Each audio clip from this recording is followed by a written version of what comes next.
I'm Bob Blum, and I'm the chair of the Department of Population, Family, and Reproductive Health. And it is on many levels a pleasure to be able to introduce and to welcome Pat Sharkey here, who is walking between the Department of Sociology and PFRH. And for many of you, you know, but some perhaps don't, that there has been both an extraordinarily long and an extraordinarily substantive relationship that we in the School of Public Health and in my department particularly have had with sociology. We have joined faculty in Tim Nelson, in Kathy Eden. We have collaborations with the Pop Center. We have shared faculty with people like Emily Agri and 1,000 other different points of connection. So this is one more in that tradition and spirit. I had the opportunity to be introduced to Pat Sharkey's book, Stuck in Place, a few months back. And I read it. And to both my shock and horror, perhaps unknowingly, perhaps not, you painted a portrait of Baltimore in a very stunning and in a very provocative way. While the book is not about, and the work is not per se about Baltimore, I think that this city has experienced in so many ways what your work has highlighted, Pat. Pat Sharkey is a sociologist, did his undergraduate work at Brown University, did his doctoral work at Harvard, was an RWJ scholar, and has been at NYU in the Department of Sociology. Just yesterday, an alumnus from there was here, and she sends her regards, Belle Sawhill. And the work that we'll have the opportunity to hear, AJ, we're saving a place right up front for you. The work that we will hear today is on violence and urban inequality. So Pat, thank you very much. Let me turn it to you. Thank you.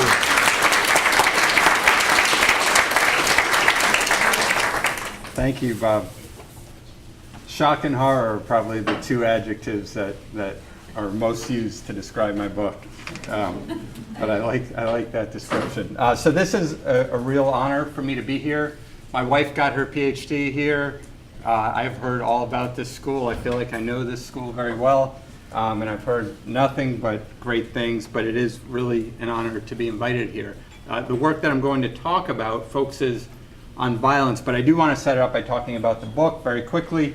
The book was kind of a broad historical argument, empirical argument, that looked at how neighborhood advantages and disadvantages are passed on across generations, and then made the case that this has played a big role in perpetuating racial inequality. One of the frustrations that I had in writing the book, and really a frustration with the literature on neighborhood effects more broadly, is that this literature is very vague in specifying mechanisms, okay? So the question about what happens in disadvantaged environments that affects the day-to-day lives of children and affects the long-term academic or developmental trajectories of kids is often left unstudied in this literature. And so in an attempt to kind of remedy that, I started looking closely at mechanisms, and that led me to this work on violent crime. Now, more specifically, I think there is both an empirical case and a theoretical case for focusing on violence. So this is where I'll go. I'm going to first motivate why I started focusing on violent crime before talking about some specific empirical work that tries to make a causal case about the effect of community violence on kids' developmental and academic outcomes. And then I want to talk about the new work that I'm doing, which is focused on this bigger picture question about what does this all mean in the context of what the criminologist Frank Zimring calls the Great American Crime Decline. So how does what we know about urban poverty and neighborhood disadvantage change, given the fact that violent crime has been dropping for 20 years now? Okay, so I have a little less time than I realized, so I'm going to kind of cruise through some of this motivation and really get to the empirical stuff. But I think the empirical case for studying violence is very strong. There's a whole bunch of converging evidence from several different strands of research kind of pointing toward violence as a central mechanism, if not the central mechanism, by which neighborhood disadvantage affects child development. And I think we can point to classic ethnography on urban poverty, more recent stuff that Stephanie DeLuca is doing here, along with Kathy Eden, Peter Rosenblatt, which really focuses on how violence forces kids to navigate their environment in very different ways, with consequences that are subtle but often change their developmental trajectory. I think that this claim that violence is a central mechanism is consistent with what we know about why people want to leave their neighborhoods when they sign up for low-income housing assistance programs. It's consistent with biosocial models linking the stratification of urban neighborhoods with the emergence of spatial areas where violent crime can flourish, to stressors experienced by kids, to developmental trajectories. I think Doug Massey's paper kind of put these links together in a way that is, for me, very helpful, more comprehensive than other attempts at this. And then it's consistent with evidence on mechanisms and on effect heterogeneity in the moving opportunity experiment. I won't go into any detail there, but we can get back to that in the Q&A if there's interest. I collaborated on a paper with Julia Burdick-Will and several other collaborators that showed at a very descriptive level that in the sites of moving opportunity where kids moved to communities that had much lower levels of violent crime, that's where those kids seem to do better. Okay, and there are a lot of details left out there, but I'll leave it at that, and we can revisit that claim in the Q&A. There are also theoretical reasons to focus on violent crime as a mechanism for neighborhood effects. If we think about violence as a public health problem, it's a very unique one. It targets young people. Okay, so if we just want to think about it in terms of lives lost, then homicide is one of the leading causes of death of all young people 15 and 24, 25 to 34, but it specifically targets specific segments of the population, most notably black males, where about half of all deaths of 15 and 24-year-olds and 25 to 30, 15 and 19 and 20 to 24-year-olds, about half of all deaths are due to homicide. This is at the end of that crime decline that I just talked to you about. If we just focus on individual lives lost, we miss the fact that this is a spatial phenomenon. These are two maps. This is a map that I've used a while for Chicago, because a lot of the empirical work that I've done on this is based in Chicago. So these are homicides in Chicago from 95 to 2002, the period over which one of the studies I'll talk about data over which data were collected. These are homicides, and then census tracts are shaded by the proportion of African Americans. And you see there's just this remarkable convergence between racial segregation and the concentration of violence in Chicago. This gets us back to Doug Massey's about how disadvantage, abandonment from the state creates a spatial niche where violence can flourish, okay? And we see that very clearly in Chicago. I decided to make a map of Baltimore when I learned I was coming down here. And you know, I've seen a lot of these maps. I was stunned by this one. This, again, tracks are shaded by the percentage African American. In particular, you know, when we think about where we are here, where the Homewood campus is, these are two different social worlds, okay? And they are worlds that are kept apart by some natural barriers, some man-made barriers, but it is not just that segregation stops here, it is that violence stops on Greenmount Avenue here. I could not believe, so this is over 5 years, I could not believe that there is this blank space within the city of Baltimore where there is virtually no extreme violence, okay? You all knew this, I'm sure. This was eye-opening to me. Okay, and then the central hypothesis behind some of the empirical work that I'll show you is that this spatial dimension of violent crime, okay? So we're moving from thinking about this as an individual health problem to a spatial problem, okay? And the spatial dimension has implications that extend beyond lives lost, okay? So the hypothesis here is that violence does not just affect the victims and the perpetrators and those that they know well, it reverberates around communities. It affects everyone in a violent community. So this is a hypothesis that is very difficult to test empirically, okay? There's a huge literature that looks at the associations between living in a violent environment and children's developmental trajectories. Most of this research exploits variation in the level of community violence across families that live in different communities, okay? So this at least opens one up. We know that violence is not randomly distributed across a city. We know that families are not randomly distributed across a community. So this opens up the possibility that any association between living in a violent environment and children's outcomes is actually confounded by a whole set of possible, this is what a skeptic might point to as possible confounders. So we need a method that deals with this. The work that I'm going to talk about takes a different approach, okay? Instead of exploiting variation in exposure to violence among families that live in different neighborhoods, I'm going to instead look at kids from families that live in the same identical neighborhoods and exploit variation in the timing of when incidents occur, okay? So I refer to this as coincidence estimation.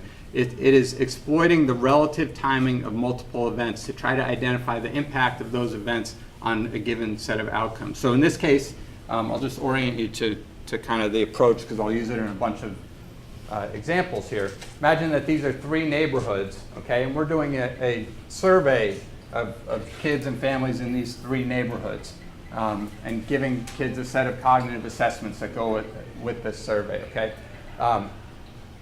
So we have the blue dots here are when a child was interviewed as part of the survey, and the red dots are when an incident of violence occurs, okay? So you can think about this as a homicide. When does a homicide? So you have kids within the same neighborhoods who are surveyed over time, some of whom by chance happened to be interviewed right after a homicide occurred in their community. Other kids in the same neighborhood may have been interviewed right before a homicide occurs. So I'm going to exploit that variation in the relative timing of these 2 events to try to identify the impact of that incident of violence on kids' performance, for instance, on a cognitive assessment or on a standardized test. Okay? Is this clear? Okay. And, you know, I don't know what the culture is here, but please feel free to interrupt, particularly if I run through some of this stuff and it's not clear. So the key assumption here for thinking about these estimates I'm going to show you as causal is not that the timing of violence is random. We know that it's not. And I don't have to assume that the timing of interview assessments is random, even though we think that that is, and I've been assured that it is. What we have to assume is that the relative timing of homicides and interview assessments is random, okay? So that there's exogenous variation in the recency of when incidents of violence occur relative to when kids are assessed. Okay, that's the assumption that I'm going to rely on here. So for instance, the best example is in a neighborhood like this, we'd compare the assessment, kids' performance on an assessment of cognitive skills, compare this child who was assessed right after a homicide to this child who was assessed right before a homicide, assume that the relative timing of the two events is exogenous, compare those scores, and see whether we can identify an impact of that exposure to that incident of violence on the child's performance. Okay. Okay, so the study that I'll go into depth was published a while ago. I like to use this example because the results are very clean. Okay, it came out really nicely. The graphs look really good. All the subsequent replications reinforce the main finding of an effect, a rather large effect of exposure to extreme violence on kids' academic performance, executive function, performance on tests of cognitive skills. This has been replicated in several different studies using different data sets and different assessments. But this initial study, the results were, I think, are clearest because the pattern is so clear in this initial study. So this was done with data from the Project on Human Development in Chicago Neighborhoods, a survey of families with children begun in the first wave was begun in 1994 and 1995. 3 waves of data have been collected. A final wave of follow-up was just concluded as well. But I'm using these first 3 waves of data. I'm looking at 2 outcomes. The first is a vocabulary subtest of the Wechsler Intelligence Scale for children. The important thing to remember is this has a standard deviation of 3. Okay, keep that in mind when we look at the magnitude of the effects. And then the second one is a reading subtest of the wide range achievement test. I think I cut that graph, so I'll just show you the results for the WISC. But these were the 2 assessments, so these were not cherry-picked assessments. These were the only assessments that were conducted as part of this survey. What I did essentially was took the survey data. We knew where kids lived, so the addresses were geocoded. We knew when they were assessed. Took data from the Chicago Police Department. We knew where and when homicides occurred, and then we merged them together. Okay. And the treatment here is exposure to a recent homicide close to the home. Okay, so this is a basic specification. The main thing that you want to know is that this is essentially a neighborhood fixed effects analysis, meaning we're going to look, the reason this says wave by tract indicators is because we're going to look at kids within the same survey wave, okay, who live within the same neighborhood. And I'll do this, I say tract here for census tract, but I'll do this at block group tract, census tract, and it's called neighborhood cluster levels. So again, we're going to be exploiting variation among kids who live within the same neighborhoods. And the results I'm going to show you are for African American kids in Chicago. Just to give you a sense of how small the areas are we're looking at, this is how I'm defining neighborhoods, where the red lines represent block groups. The smallest unit here, which are 1,500 residents on average. The green lines, block groups are embedded within census tracts, and then the census tracts are embedded within neighborhood clusters. Okay. Okay, so this is the basic set of estimates from this initial paper. Now, this is 15-point estimates, okay? So what this tells us, first off, we estimate the effect of exposure to homicide within 4 days of the interview assessment, okay? So if a homicide occurred within the prior 4 days, then the indicator is equal to 1, okay? If not, the kid goes into the control group, okay? Then these are the estimates of a homicide within 7 days, within 10 days, 2 weeks, 4 weeks, okay? So you have this temporal pattern where the wider the temporal distance between when the homicide occurred and when a child was interviewed, you see this decay of the effect, okay? Secondly, we have estimates at the block group level. These are the black bars here, at the census tract level and at the neighborhood cluster level. So again, within each of these time frames, the effect, the magnitude of the impact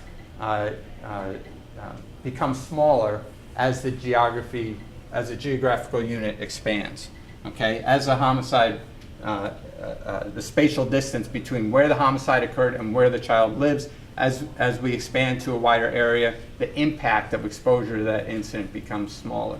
Okay, so in these estimates, African American children who lived in a block group where there was a homicide within 4 days prior to the assessment scored 1.4 points lower than other African American children who lived within the same block group who were assessed at a different time. Okay, that's how we want to think about these estimates. Now this standard deviation is 3, so this is over 0.4 standard deviations. This is a huge impact on a kid's performance on this assessment of cognitive skills.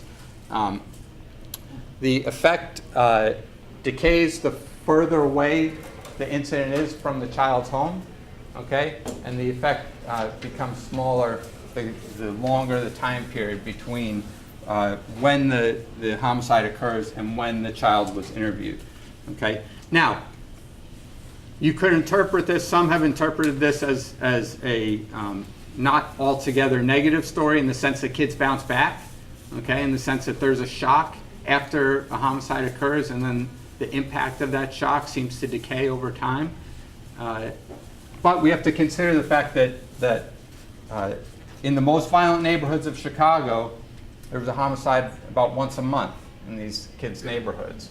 So if we take these estimates at face value, this means that kids were entering the school setting, they were navigating the streets around their home while functioning at a very low level, roughly 1 week out of every month.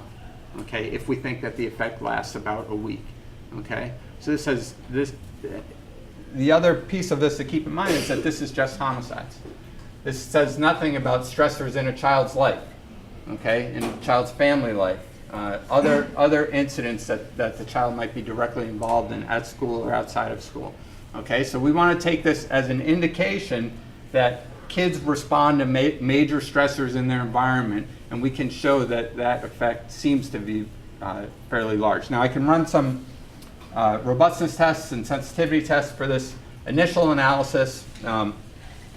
There's more in the paper, but just as some basic reassurance, we can look at whether kids who are interviewed just before a homicide takes place, whether there's any impact. Okay, so one of the questions you might ask is whether it's this specific incident that affects the child or whether there's violence in the air. Okay, there's violent activity going on. Kids are affected by a general fear or stress of living in an area where there's violence going on. That doesn't seem to be the case. Okay, so there's no impact I should explain this graph. So these are the effects that I just showed you. Okay, and then these are the effects when we look at exposure to a homicide that occurs after the interview. So we should expect nothing here, and there is nothing there. These are the estimates within 4 days. These are the estimates within 7 days. We can also look at observable characteristics of kids who are interviewed just after a homicide takes place, and essentially they look very similar. There are some fluctuations, but there is no observable pattern of difference between kids who are assessed right after a homicide takes place and other kids within the same neighborhood who are assessed at a different time. Okay, so the first replication of this was with another data set in Chicago, conducted at the same time. This was essentially an identical, almost perfect replication, except with a slightly smaller sample that was done also in Chicago using a different data set and different assessments. And as you can see, the results are not as clean. The temporal pattern is not quite as clean as in the first data set. The spatial pattern is not as clean. The estimates at the tract level are actually larger here, and this is sampling error. There are just small samples within block groups exposed to a homicide, but the basic pattern of a very large impact of exposure to extreme violence is reproduced here, and in fact, the magnitude of the impact was larger in the second data. This is about a standard deviation reduction in performance. This is the Woodcock-Johnson letter word score. And in the largest estimates, there's about a standard deviation effect on kids' performance on this assessment. Yep. Forgive me if you're going to get to this, but does the relationship between the child and the victim matter? Does it matter if it's a family member or neighbor or friend or just a neighborhood? Yeah, no, we're going to assume that there is no relationship. Okay, so we don't know any of the details of these incidents. So the assumption going in is that there's no relationship. I can look to see whether, if the victim is of the same race or ethnicity, same age, same gender, whether that makes a difference, and there doesn't seem to be much of a difference. Okay, so that was the initial study and replication. Since then, there have been several additional studies, some of which I've done, some of which have come out from other people that I think have supported this general finding that exposure to community violence has a causal effect, the magnitude of which looks very large, at least on outcomes related to cognitive skills and academic assessments. So in one paper using data from public school students in New York City, this was with Amy Ellen Schwartz and Ingrid Gould-Ellen and Joanna Lako at NYU. We found that here we had much more precise data on where kids lived and where the incidents occurred. We found that if there was a violent crime on the child's own block face within a week prior to these high-stakes standardized assessments in New York, then there was a significant, smaller in magnitude, but a significant effect on kids' performance. And in the estimates that were conducted for African American students, found that students were 3 percentage points less likely to pass their English and Language Arts exam if there was a violent crime on their block face in the week before the assessment, as compared with kids who had a violent crime on their block face in the week after the assessment. In a separate paper with data from Sibel Raver, who's a developmental psychologist, also at NYU, she had collected, based on data from Chicago in the mid-1990s, had collected data that included several measures of effortful control and executive function. So we were able to look to this to see if this might provide a mechanism for the impacts on performance on cognitive skills assessments. We found, again, that kids exposed to a homicide in their neighborhood, and here we had spatial boundaries around kids that were a little bit more precise than the administrative boundaries. Again, kids' performance on vocabulary assessments was compromised. And secondly, we found large in magnitude effects on 2 dimensions of effortful control, attention and impulse control. So these were raters who were essentially, this was research done 10 years ago where raters were watching kids as they performed several tasks and rating them based on the level of their ability to maintain attention on the task and control their impulses. Okay, so this is at least a hint of mechanisms here. Okay, so we found that there was this effect on how kids performed on vocabulary assessment, and this effect was at least partially mediated by kids' ability to just maintain their attention on the task at hand and control their impulses while they were undertaking this task. Subsequently, in a paper that just came out, a doctoral student in applied psych, Dana Charles McCoy, used the same method and looked at children's performance on a dot probe task, okay, and again found an impact of exposure to recent violence, where children who were exposed to violence responded more quickly, but with more error to this dot probe task, suggesting that children were in a more vigilant state in the aftermath of violence. Other work that has kind of supported this finding, including one paper by Julia Burdick-Will, who's here.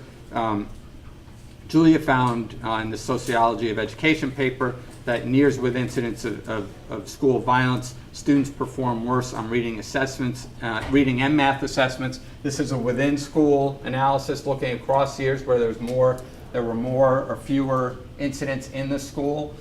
Joanna Lako, who is a doctoral student at NYU, found that this was a student fixed effects analysis as well as a homeroom class fixed effects analysis. She essentially found that when kids report feeling more afraid at school, they are later in that year, they are more likely to perform worse on high-stakes standardized assessments in school. This is comparing the kid in years when that child reported feeling more afraid to less afraid, also comparing children within the same classroom, some of whom expressed more fear about their safety. Ben Hansen, who's an economist at Oregon, also used a similar approach to look at the timing of homicides and suicides and found a substantial effect on attendance in California. So again, these are hints as to the mechanisms about what's going on. There are a lot of unanswered questions here, so I don't want to present this as if we have studied all the mechanisms, that we know what processes lead to these effects. I think the take-home points here are, A, this method of exploiting timing and when incidents occur. The major assumption that I talked about, the assumption that the relative timing of multiple events creates exogenous variation, that has been supported in every study I've done, okay? So every comparison we do to kids assessed before and after events happen, kids look identical. Okay, so there's no reason that has shown up in the data to think that the assumptions for this method are not valid. Puzzles remain on the mechanisms. Okay, and there's ongoing work here. We're trying to look at sleep as a mechanism. We're trying to look at physiological responses to stress. So that work is underway, but is not completed yet. Okay, so right now there are big questions about heterogeneity of effects. Why do the effects look stronger for African American kids than for other groups? There are questions about mechanisms at work. So a lot of that work's underway, but there are a lot of unanswered puzzles there. The take-home point is that exposure to local violence appears to have a causal effect on children's cognitive functioning and academic performance. And then the next step here is to kind of, there's a whole series of analyses that I've been doing that look at this, these short-term processes. So an incident of violence occurs, how does a child respond? What are the emotional responses, physiological responses? How does this translate into performance in school? But the long term, making the link to the long-term association between living in a violent environment and kids' long-term developmental and academic trajectories, that's the work that we're doing right now, and that's work that's ongoing with Amy Ellen Schwartz and Ingrid Ellen at NYU. Okay, now the stuff that I've been doing more recently. I think when I present this work, a lot of people are not shocked. People that work with kids, people that work in schools are not entirely surprised that being exposed to extreme violence affects kids when they enter the school setting. I think that literature as a whole hasn't been quite as rigorous as it needs to be in order to make that causal case in a convincing fashion. But still, it's not an entirely shocking case that kids are affected when there's a homicide down the street. The question that I think researchers in this area have not dealt with is, well, what does all of this mean in the context of the 20-year drop in violent crime that's occurred across the country? So this is the question that I've been grappling with, and I've been trying to generate some empirical evidence on over the last year or so. And the real question is, if we think violence is as important as I've argued it is, and as Julia's work shows it is, and Stephanie's, then what has changed as the nation has become dramatically safer? Okay, and I know it's saying that in Baltimore, might raise some eyebrows. But let me show you the evidence on how much crime has dropped. I think it's compelling enough, not in every city across the country, but it's compelling enough to think that something has shifted, that we should be thinking about urban poverty and disadvantage differently in the aftermath of the crime decline. So this is just the homicide rate. Okay, homicides are measured very well. We had a period in the early 1960s where the homicide rate was 4.6 per 100,000 people. Then it started rising very quickly. We had a very elevated rate through the early 1990s. Since 1991, the homicide rate has plummeted. It has essentially been cut by just more than half. And depending on what data source for pre-1960 you trust, we may now be living in the safest time in our country's history, at least based on the murder rate. Violent crime rate, not measured quite as well. We see the same drop from the early 1990s to the present. Hasn't gone all the way down to the levels of early 1960s, but again, measurement is an issue here. The relative drop has been about the same for the violent crime rate and the homicide rate. There's been about a 50% reduction in each over the past 20 years. The amazing thing about the crime drop is it has been experienced by everyone. Okay, so these are the trends in victimization. This is from the National Criminal Victimization Survey. There is bias, without a doubt, in levels of self-reported victimization, meaning whites tend to report more victimization than we know is true. Okay, so across this whole spectrum, this shows trends in violent victimization from 1993 to 2012. Okay, so I don't ask you to buy the finding here that levels are the same across non-Hispanic whites, non-Hispanic blacks, and Hispanics, but the trends look identical. There's no reason to think that the trends are biased. Okay, so these trends follow each other perfectly. The trends in victimization suggest that the crime drop has been bigger than the trends in the official statistics. So if you don't trust the official stats, you should not dismiss the idea that crime has dropped. Okay, these are the same trends in victimization by income group, with the group with the boxes here, this being the poorest Americans. Again, the same trends have basically occurred for each group. I think the most striking way to summarize this graph is to say that the victimization rate for the poorest Americans right now is lower than the victimization rate for the richest Americans was back in 1993. Okay? So this indicates to me that something fundamental about poverty in America has changed. Poverty in America used to mean being exposed to very violent environments, to the risk of victimization. That is still true. There's still a gradient in victimization and in violence. In some places, a very severe gradient. But the experience of poverty has changed in many places in a fundamental way. Now, if we look at cities, the story becomes more complex because there are some places where violence has barely dropped and some places where it has plummeted. DC, this is a homicide rate. DC is a different city than it was 20 years ago. The homicide rate has plummeted. It was extreme. It was, DC would have been the most violent place in the world in the early 1990s if we compared it to any country. Now it's still very violent, but nowhere near what it was. Baltimore, you see here, there's been a slight drop. There's actually been a larger drop in the violent crime rate in Baltimore. Violent crime has dropped by about a third. That said, Baltimore's lost a lot of population as well.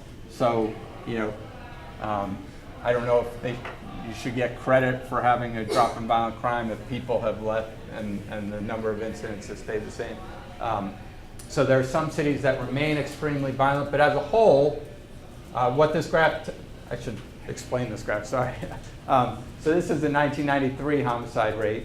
And this is the 2009 homicide rate. So if every city stayed the same, then the city would fall exactly on this 45-degree line, okay? So the fact that every city is, or most cities are below the line is telling us that crime has fallen in most cities, okay? And then the vertical distance between where the point lies and the 45-degree line tells us how much it's fallen in absolute terms, okay? So again, in absolute terms, this graph tells us that the most violent cities in the early 1990s have changed the most. Okay, these are the cities where crime has dropped the most. There are exceptions. Detroit crime hasn't dropped all that much. Newark, it hasn't dropped at all. Baltimore, there's been a reduction. But then you have cities like Fort Worth, like New York City, like Los Angeles, DC, Atlanta, where violent crime has plummeted. Okay, and these cities are very different than they were 20 years ago. Okay, there is an idea out there that our schools have become less safe. This is wrong. Okay, the Sandy Hook incident kind of sticks in our minds when we talk about school safety. That was an anomaly. School shootings have been declining the same way that the crime rate has been declining over time. This is a measure of victimization. 12 to 18-year-olds, kids feel much safer at school today than they did, more so than they did 20 years ago. The rates of carrying weapons to school. Black children used to have much higher rates of carrying weapons to school, self-reported back in the early 1990s. Black students are now the least likely group to report carrying weapons to school compared to whites and Hispanic students. So we have a dramatic shift in school safety that has corresponded with the change in violent crime on the streets. Okay, if we look at neighborhoods, we have very little evidence on how, I think this is an essential question, where has violence declined, okay? Has the spatial distribution of violence shifted over time? Unfortunately, we don't have great evidence on this question. A postdoc, Michael Friedson, and I gathered data from 6 cities. This is not a representative sample of cities. These are the 6 cities where we could find data at the neighborhood level for at least 10 years when crime was dropping, okay? And so what we did, we looked at, this is just the absolute drop in the violent crime rate in the most violent neighborhoods, the neighborhoods that started as the most violent. This is the absolute drop in the rest of the city, okay? In each of these 6 cities, the absolute drop in crime was much more substantial in the city's most violent neighborhoods, okay? If we look in relative terms, in 3 of the cities, there was about an equivalent relative proportional drop in violent crime, okay? So in Chicago, in Seattle, and in St. Petersburg, Florida, the proportional drop in crime was about the same in the most violent neighborhoods and in the rest of the city. In the other 3, in Cleveland, in Denver, and Philadelphia, there was a much larger proportional drop in the most violent neighborhoods. This is a graph just showing the same figures but using St. Petersburg as an example, and I do so because it reflects the kind of common pattern that we found in these 6 cities. And again, this is not a representative sample. These are the only cities that we could look at. What you have is at the starting point. So here I'm splitting neighborhoods into 5 groups based on the violent crime rate at the initial period. Okay, this is the least violent, second, third, fourth, and the most violent neighborhoods. So you start with this incredible inequality. And this is what you get from that map, where violence is just incredibly concentrated in space. Then you have a reduction in violent crime, okay? So most of these cities have had a reduction in violent crime across the board, okay? At the end, there is no redistribution of violence. The spatial inequality that existed at the start exists there at the end, but there's a convergence, okay? The level of violence within the most violent segment of St. Petersburg, Florida, has converged with a still huge inequality, but has converged with the rest of the city, so that these neighborhoods are not quite as unique, as detached from the rest of the city as they were at the start of this period. How has this changed the actual experience of people within these cities? The easiest way to look at this, so these are the 6 cities across in groups of 3. Okay, I'm showing the the level of violent crime in the average white residence neighborhood, in the average black residence neighborhood, those are in the green, and in the average Hispanic residence neighborhood. This is as of the initial year where we started the starting point, okay? So you can, for anyone who studies segregation, this is like an exposure index using violent crime, the violent crime rate in the community, okay?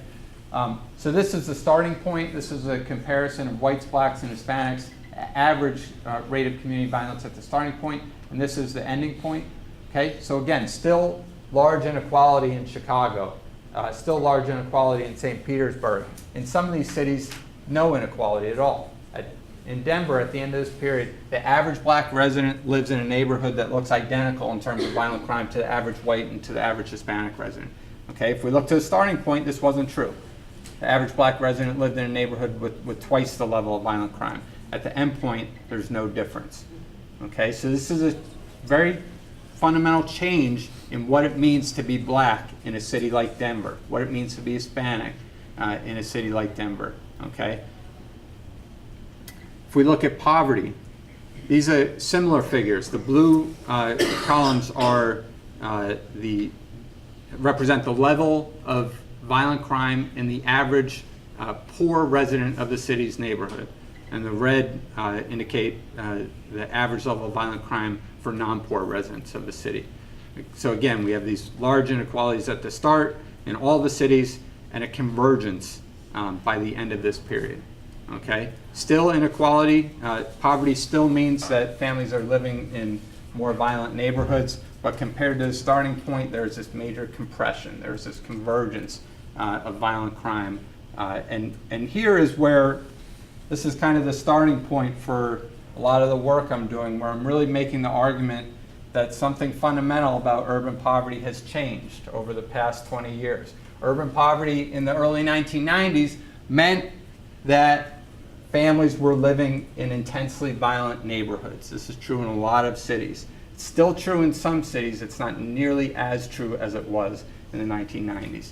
Poverty does not translate into community violence to nearly the same degree as it did in the 1990s. And I think this shift in the level of violent crime is sufficient to really rethink what urban poverty means. Yes. I don't want to interrupt you, but I do want to ask a question in case there's any time maybe later. Do you see any connection between this trend and the trend in teen pregnancy? There may be a Could you repeat connection. the question? Yes, yeah. So the question is whether there is a connection between this trend and the trend in teenage pregnancy. It's a really interesting question. I've kind of treated violent crime as if it stands on its own, but I've started talking with Stephanie about this question. When you think about, if you go back to the 1990s and you think about the debates on culture and poverty and welfare that were going on, the behaviors that people were pointing to were welfare dependency, joblessness, dropout, teen pregnancy, crime.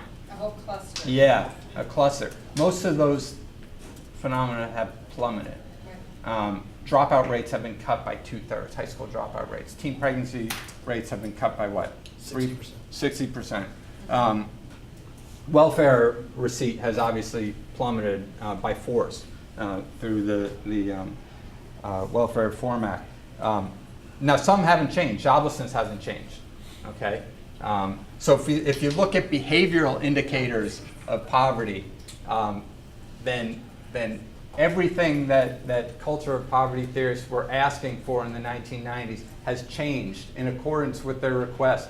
Inequality hasn't changed. Inequality has expanded. So I think it's a I don't know if there's a connection, but it's a great question.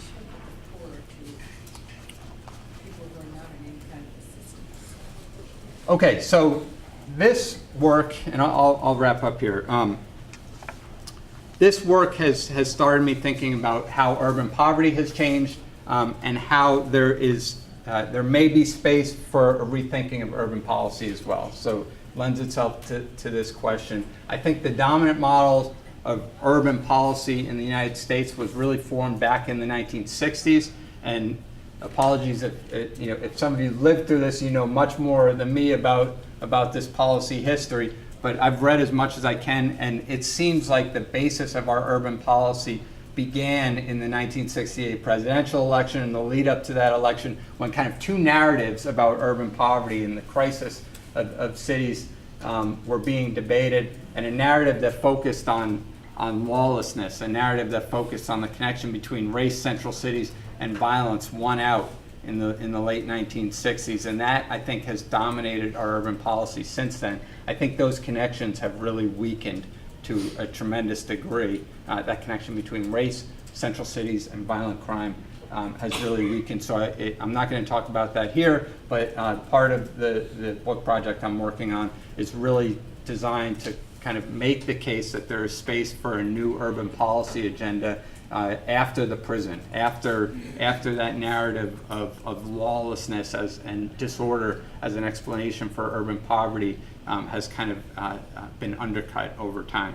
Anyway, that's a digression. Let me finish by talking about the empirical work. So in addition to thinking, proposing the idea that the meaning of urban poverty may have changed, the empirical work that I'm doing right now is looking at how city life and urban life have changed after the crime decline. And here I'm looking, this is a big project. I'm looking at a whole bunch of different outcomes using a whole bunch of different data sources. Haven't made complete progress on all of these outcomes, but I'll show you a few where I have made some progress. First, life expectancy. I wanted to get this basic figure done before I came here. You all know much more about estimating life expectancy than I do. What we've done here is we've essentially reproduced trends in life expectancy for black and white males and black and white females from 1991, which is when the homicide rate was at its peak, into the present. The amazing thing, so there was an 8-year gap in life expectancy between black and white males at the start of this period. It's now a 4-year gap. Is that right? Yeah, about a 4-year gap. So it's just been, obviously there are still huge inequalities, but there's been major change in these past 20 years in life expectancy. What we then did was we calculated a counterfactual life expectancy at birth across these years, where we essentially fixed the homicide rate to the level in 1991, and then in a series of very complicated steps tried to create that counterfactual by thinking about what would life expectancy be if the homicide rate had remained at the level that it was at in 1991. Okay, and it's about a year difference for black males. Okay, so this is in the dotted lines here. So there's no difference for white males, very little difference for black females, no difference for white males, but for black males, this is the counterfactual trend in life expectancy if homicide rates remained at 1991 levels. Okay, so this is assuming that the only effect of violence on life expectancy occurs from people being killed, okay, which we know is very conservative. Then the decline in homicide has led to an increase of 1 year in life expectancy at birth for black men. This looks much larger if we use a measure of years of potential life lost. We're also calculating this within education groups, and obviously it looks dramatically larger within education groups as well. What about if the life expectancy, the homicide rate is like the white? If the black rate is like the white, then what would happen? How many? Yeah, no, we haven't done that. So we could do that. It's a great question. Yeah. Does the NCHS data allow you to do it by violence quintiles? Like, did the life expectancy change in the areas where the crime dropped more? I mean, I don't know if the data allows you to do that. Probably not. I don't know. You all know better than me about. What was the question? I'm sorry. Oh, I'm sorry. The question was whether we can look at this in the places where crime dropped the most. And the data become really sparse for calculating precise estimates. I think we could get very rough estimates. But even just generating the standard errors for this has been really difficult. But yeah, so, this looks like more dramatic, certainly in some parts of the country and for some segments of the population. Okay, I talked in detail about how much I think violence affects children in school. Well, if this is true, then we should expect that in the places where crime dropped the most, we should see improvements. We should see improvements in assessments that are not biased. So this is a national assessment of educational progress, not statewide assessments, where we see changes over time that are due to nothing except the implementation and the development of the test. This is a national assessment where I looked at states. Now I can only do this in 50 states, so this is as far as I can take this analysis so far. I'm hoping to get district level data where we could have a bigger sample and actually push this toward a causal analysis. This is descriptive right now, but what this is telling us is that in the states where violent crime dropped the most, kids are doing the best. This is the 4th grade reading assessment, but this is true for all of the assessments. This pulls together all kids, okay, and kids' performance has improved the most in the states where violent crime has dropped the most. So it's at least it's reassuring because it's consistent with the finding. If we think violence is important for kids' academic trajectories, then it's at least consistent with this change. Looked at trends in the black-white gap in achievement. This is again the 4th grade reading assessment. Similar finding. Now this is a smaller number of states because not every state has a sufficient sample of black students. But again, we find that in the places where crime has dropped the most, the black-white gap in reading performance has converged the most. Okay, these are descriptive. In a set of additional analyses, we're pushing this toward causal inference, and the way that I'm doing that, which is not perfect, but the way that we're doing that is we're trying to exploit shocks in crime that might arise from a bunch of different sources and change the level of violence or affect the trend in violence over time. So we're using changes in levels of air lead from 1975 to 1985. Again, this has been linked with changes in criminal activity. I think that link is subject to some debate, but this is one of several instruments that we'll use. Timing and size of federal COPS grants. This is the community-oriented policing grants that were established as part of the 1994 federal crime bill, which sent an enormous amount of resources to local police departments, and others have used this as an instrument for the size of the police department, showing that the size of the police department has a causal effect on crime. We're going to skip that middle step and use the scale of grants to local police departments as an instrument for the amount of change in violent crime that occurs. The peak of the crack epidemic. So the cities that were hit hardest by the crack, and this is an index that Roland Fryer, an economist at Harvard, created that measures just how hard crack, and it uses emergency room visits, overdoses, the price of crack, a whole bunch of different ways of measuring this. The idea here is that where crack hit hardest had the biggest spikes, but also generated the most attention, which led to the most dramatic declines over time. Okay, so this, again, you should be questioning all of these instruments, but we're going to use them all together and see how consistent the results are.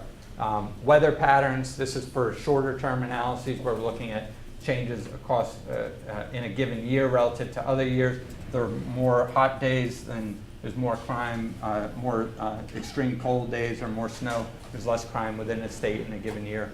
And then the age structure of neighborhoods, cities, and states. This works remarkably well. If there's a concentration of 15 to 24-year-olds in a neighborhood, a city, or a state, there's more crime. Okay, and again, this is not purely exogenous, but we can think about subtle changes in this, or at least we can hope that they are exogenous. Okay, so I want to wrap up, but just a few of these analyses where we've done this. This looks at change in the black-white income gap, and the broader argument here is to look at how inequality has changed, how urban life has changed in the aftermath of the crime drop. So the a 1 standard deviation decline in violent crime translates to a 2% to 12% decline in the black-white per capita income gap. And this is using just OLS with controls, and then this is using our 4 instruments for violent crime. And not all of them tell exactly the same story, but fairly consistent story with the instruments. And the interesting thing in this analysis and all the other analyses is that the IV analyses generate larger impacts in each case. Okay, this looks at just patterns of migration. So the willingness of families to move to central cities has changed in the places where crime has dropped. Again, a 1 standard deviation decline in violent crime is associated with somewhere between 7 and 35 more residents entering a central city from the suburbs as opposed to leaving the central city from, leaving the central city to go to the suburbs. Okay. This analysis looks at public transit use. Again, trying to tap into residents' willingness to enter public space. Public transit use has changed, and it's changed the most in the places where crime has dropped the most. These figures translates to, so let's see, a 1 standard deviation decline in crime leads to between a 20% and a 55% increase in rides per year per person. Okay, so these are substantively large changes. This is based on a smaller sample, so there's a little more imprecision. But again, if you buy the assumptions for these instruments, then this suggests that this is a large impact on the basic functioning of city life. Okay, all right. So let me wrap up. The reason for doing this, particularly this work on policy and on urban life, is that much of what we know about urban poverty and I'm arguing our narratives about urban policy were really developed in a time where violent crime was rising very rapidly, or when violent crime was very high. And the evidence from this literature, I think, has given us a convincing argument that violent crime has been a central mechanism for neighborhood effects. It has been a central reason why growing up in highly disadvantaged neighborhoods has such a dramatic impact on the life chances of kids. So I think that's right. I think that's been verified. I think all the evidence supports that argument. But I do think that we have to rethink this argument in light of the crime decline. Okay, we have to rethink what it means, what urban poverty means. But more optimistically, we have to rethink urban policy. We have to rethink the narratives. What narratives are in play in thinking about attacking poverty and thinking about the connections between central cities and violent crime and race that have been so ingrained in political discourse for so long. So this is the work that I'm now undertaking. Is trying to make arguments, causal arguments about how urban life has changed, about how urban inequality has changed after the crime decline, and then thinking about the policy implications that stem from those changes. So thanks. Take questions.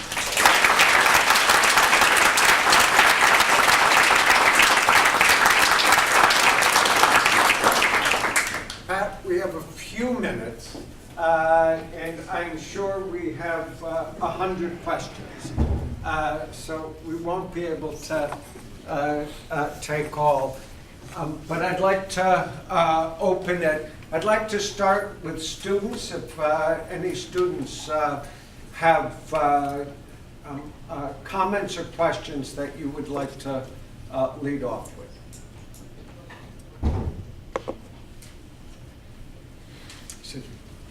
In your first set of analyses that you presented, you were looking at violence in the block where the children live. Did you look at all that trying to, or are you able to incorporate it all where the students go to school, since they spend so much of their time in that area?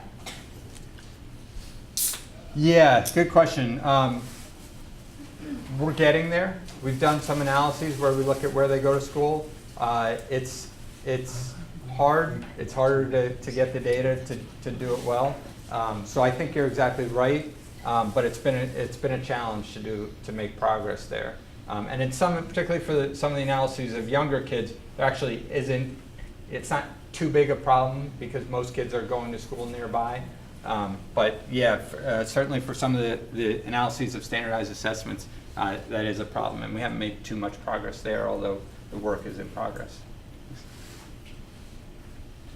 Can you give an example Introduce yourself as well. So, Hi, my name is Isaac. I'm a second year master's student in health behavior and society. Can you give an example of something that you think a city is doing well, in your opinion, and where could maybe be a model for other cities that are a little behind? Sure. So I was instructed to repeat the questions for the sake of the mic. So the question is, what are there examples of things that cities are doing well that can be transported? And I think there are.